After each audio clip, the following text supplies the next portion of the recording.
We're going to continue with chapter 4. Now, you remember that last time we had got ourselves trapped in some kind of sinister tree or carnivorous plant. It's up to you. But something in the forest has captured you. And you can't get out. You can't escape. You hear someone or something coming. It turns out that some out-of-control robots have got you in their trap. They get you out, they collect you and your pets and take you to the castle.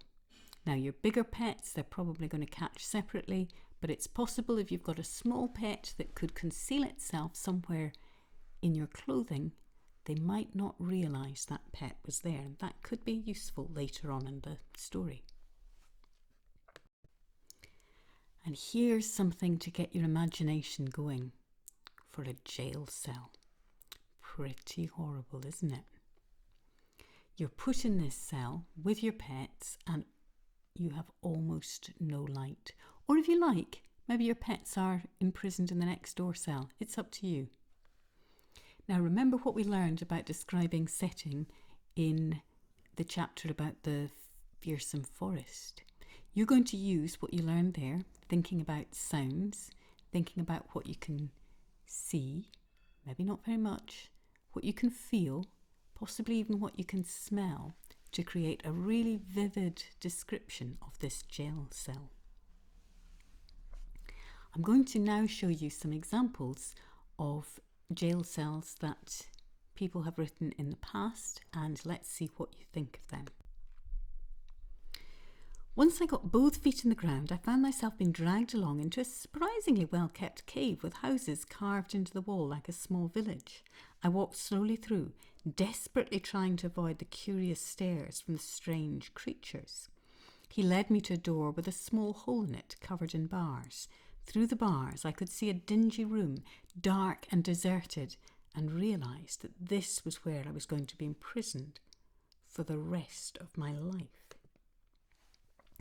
Now, what I quite like about this description is the fact we see the jail cell through the bars before we actually entered it. And I think that's quite an interesting idea. And we're told it's a dingy room, dark and deserted. So we've got a bit of alliteration there because the d sounds keep coming in. And that works quite well, I think. Now, another piece. They flung me into a rusty old crooked cell as if I was a dead animal. The cell was disgusting. It was as if someone had been tortured up against the wall. There were splashes of red blood everywhere and ferocious spikes sticking out of the wall.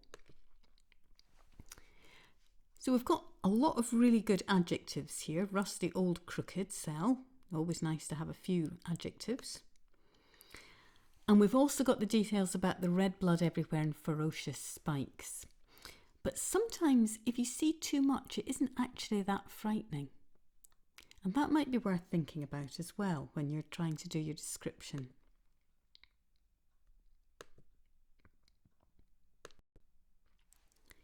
The next thing we knew was when we were thrown into a horrible dusty jail cell with no light.